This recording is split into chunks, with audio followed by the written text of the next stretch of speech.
What's happening, everybody, and welcome to the first of many Cyberpunk 2077 videos I'll be doing here on the Combroplations channel. My name is Eddie, and let's get the record set right from the get-go. I am insanely hyped for Cyberpunk 2077, like insanely hyped. Honestly, the next couple of years, with a few rare exceptions, are all a blur because I'm so laser focused on Cyberpunk. Laser focused on getting jacked into this incredibly cool world that CD Projekt Red are making for us this November. At least we hope it's gonna be November.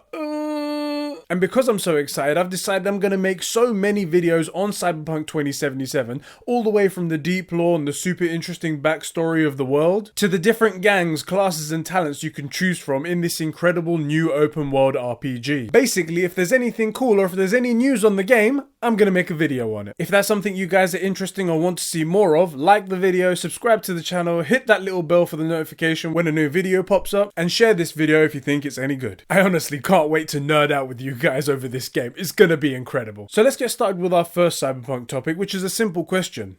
Who is Johnny Silverhand? From the E3 demos and trailers we've seen, all we really know is that he has a cool-ass chrome arm, cool shades, lives inside V's head, the character you play as, and is played by one of the coolest actors of our time, Keanu Reeves. God, he's breathtaking. I can't promise I won't make that joke again. In this video, I'm going to answer that very question, and guys, it's a pretty cool one, so buckle up. So first off, Johnny is old. Like, really old. He may not look it, but he's around about the 100-year-old mark. His exact date of birth isn't known, but his name shows up in records dating back to an event called the Central American Conflict, which happened in 1990 in the Cyberpunk universe. At this point, you're probably wondering how he still looks so young despite being over 100 years old in the year 2077, and the answer's pretty obvious. He's Keanu Reeves. I mean, we all know he's immortal. Just kidding. It's actually because the Johnny Silverhand we see in the trailers and the gameplay demos isn't real. He's a hologram projected into V's mind, so his physical form is not there. We first got an idea of this at the Xbox E3 2019 showcase where Johnny glitches in and out of existence when telling V to wake the fuck up. Wake the fuck up, samurai.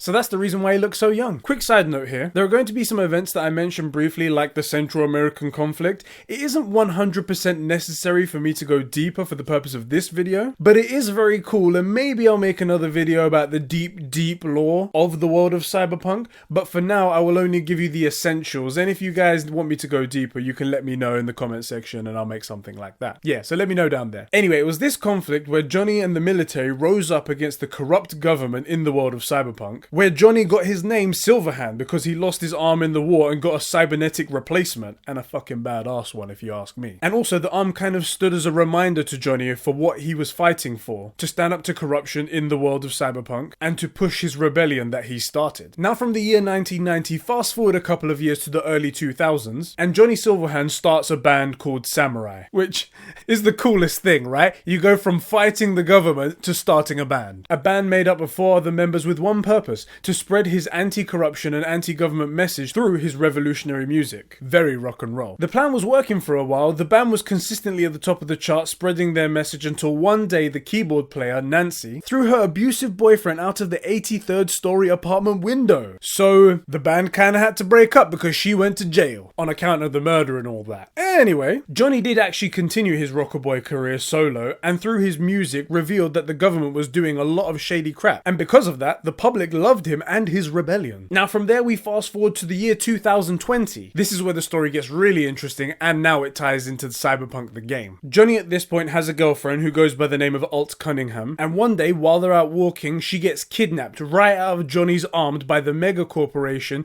that goes by the name of Arasaka. Arasaka is one of the corporations that you'll be seeing a lot of in the game when it comes out in November. Huge company with finances all around the globe, massive company, lots of power. The reason Arasaka kidnapped Johnny's girlfriend is because she's an extremely talented programmer, and they took her in order to make a sophisticated program that is capable of downloading a netrunner's entire consciousness with all of their memories. This software is called the Soul Killer, and there's a reason for that. The reason for that is because this software kills anybody who is connected to it once their mind has been downloaded. Yeah, some serious shit. But as you can imagine, a powerful tool for a mega corporation that plans on keeping its financial dominance around the world. Now, Johnny Silverhand, He's a badass. I mean, have you seen his glasses? He doesn't just sit down and accept what Arasaka has done to him and his girl. He assembles a team, even calls upon his old samurai buddies to attack the building and save his girlfriend, Alt Cunningham. However, after all the effort to get back the old gang, the assault team that goes inside the building are just too late,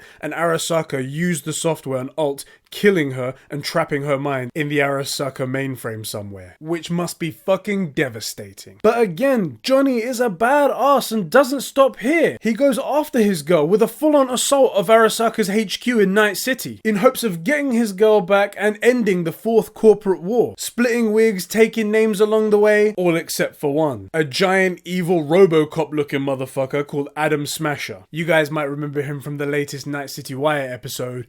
He looks fucking terrifying. Adam Smasher is a man who's gone full cyborg. Basically nothing human about him anymore, and he is a cyborg for hire now. He looks insane. In this last assault, Johnny was said to have been shot and killed by the cyborg Adam Smasher, but Johnny's body was never found. Which sounds suspicious at first, but apparently in the corporate war, another corporate called Miltech, we'll see a lot of them too, dropped a nuclear bomb on the Arasaka building when he was in it, and it was assumed that his body was vaporized by the blast. So where is Johnny now? Is he still alive? Well, that's the question all the people of Night City want to know. Is he still alive 57 years later? You might have noticed in some of the trailers and gameplays, people are graffitiing all over Night City saying, "Where's Johnny?" Even 57 years later of complete silence, he's still a big deal and the rebellion still wants to happen. And this is exactly what I think the plotline of Cyberpunk 2077 is all going to be about. What happened to Johnny? Is he still alive? How did Johnny's digital ghost get inside V's head? How is it that V is immortal and is somehow rebooted every time he is killed like we've seen in the trailers? This is what I think the game will be centered around.